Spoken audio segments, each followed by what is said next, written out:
Hi, it's Erin Dalia from Mind Me, and today I'm bringing you another video on one of my adventures as I teach you ancient traditions for modern use. Each of these videos and all the content that I strive to bring forward are things that I have learned in helping build a bridge to a lifestyle I've always dreamed of, free of the different traumas that I've experienced in my life and definitely built on the pillars of the lessons that I've learned. So I hope that you enjoy this video and that you also find ways to bring it forward in your life to build a lifestyle that you've always dreamed of. Enjoy! How to deal with integrating the energy and emotions of grief. Hi, it's Erin Dalia from Mind Me, and I wanted to take a moment today to share with you my own personal experience from this week and how I've been working through it, because I feel that it's very important for all of us to understand the benefit of grief. Now, I say that lightly because grief is very hard. This week I have lost a part of the community, and it's been really hard. It's been really hard to watch our friends go through this. It's been hard to have my own emotions about this. It's just hard. But grief and loss remind us how precious life is. And so with that, there's a little bit of gratitude, a little silver lining that we can come back to and focus on. And this happened in a fairly traumatic way, which I feel is the hardest part about dealing with grief and loss, because for lack of a better planning, we didn't know it was coming. And so there's a lot that stirs up from that kind of loss. There's a lot of compassion that we have for the people who actually lost somebody. And then there's our own internal experiences as well, not holding on to and somehow learning to let go and riding this wave, these constant rolling waves of energy. And for the first few days, it was very intense. I was not able to integrate, function. I didn't want to people, because I just couldn't do it without being emotional. And so it took a lot of writing, journaling. It took a lot of meditation, a lot of just simply existing. To be honest, I spent most of my time in nature, barefoot, and grounding in and just feeling. Because sometimes there is no why. You don't get the why. You don't get the reason why something like this would happen. And so you have to just roll with what you do have. And that's not easy. And nobody likes it. Nobody wants to accept that. Especially not me. This person was a good person. Had a big heart. And so it was really hard to go through this and to integrate it without wanting to rationalize or judge it. Because let's face it, when something's hard, we want to rationalize it, we want to judge it, we want to make it easier to process and accept. And so I wanted to talk because I wanted to review a little bit about existing on the edge of an emotion that you can't rationalize or point your finger or fritter away in some way. It is real, it's a part of you, and it comes and it ebbs and it flows. And it peaks and it ebbs and flows, and eventually it hits this high point. And you have to be ready for it, or you're just going to hold on to it. And being ready for it means that, yes, you have people, community you can talk to and confide in and receive compassionate space from so that you can kind of erupt. It also meant that I needed time to myself because I was feeling powerless. When something happens in those moments and it's traumatic and it's instant, it makes you feel very powerless, and it makes me and others go right into anger. How dare, I wish I could have done more. There's a lot of things that went through my mind in this past week about this loss.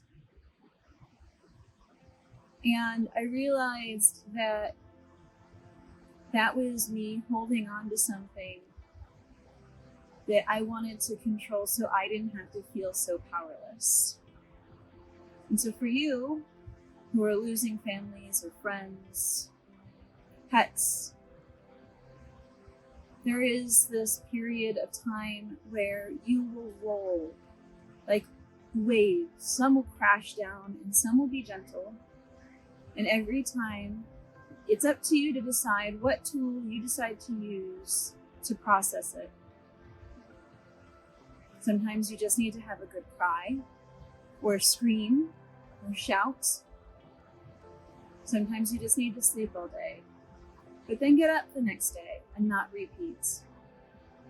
If you're like me, I am an earth sign. I ground into it. I went and got dirty at the farm. I weeded my garden and I just took it out on those weeds and got dirty and just was grateful that I had the space to do that in. And it's important that you find that space to do a release in, to ground in, to exert the energy that's starting to build up with each wave in the body, because it's real and it's inside of you, it's happening. You have to learn how to sequence that. And so it's very important when you are aware of and you're conscious in the moment of where you're experiencing the intensity of each of these waves. And that's where you get to go in and say, oh, I'm having a physical response. I'm going to go take it out on the weeds in the garden, so to speak. Oh, I'm having an emotional response. It's all just emotions. It onsets fast, it peaks really high, and it hits really hard. And sometimes I just need a good scream, or I just need to stand there on the edge and do a silent meditation. And sometimes it's in my head and I'm questioning myself and the who's and the what's and the whys, and I'm trying to answer the whys so I can rationalize how I'm a better person or how I'm not going to let it happen again and try and control something.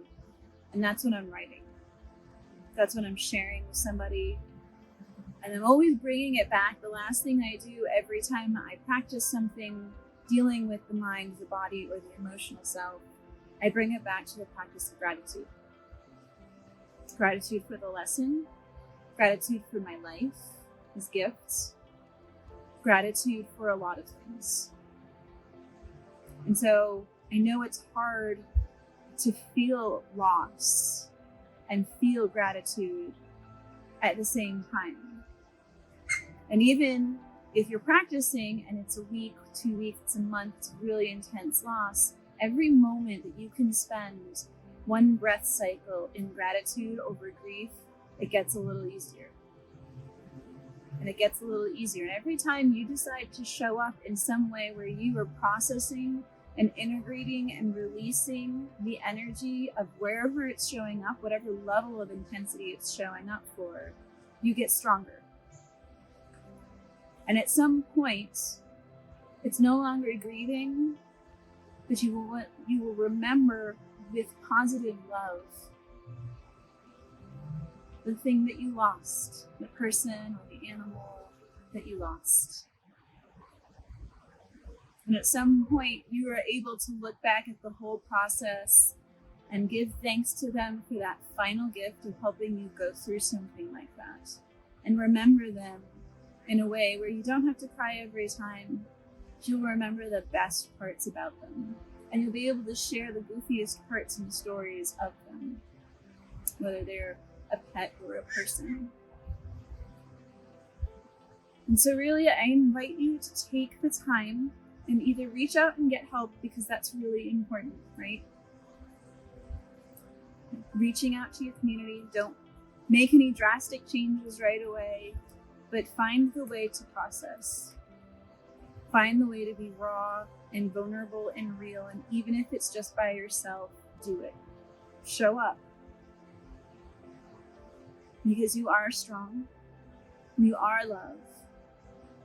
And everybody around you will support you, whether you believe it or not.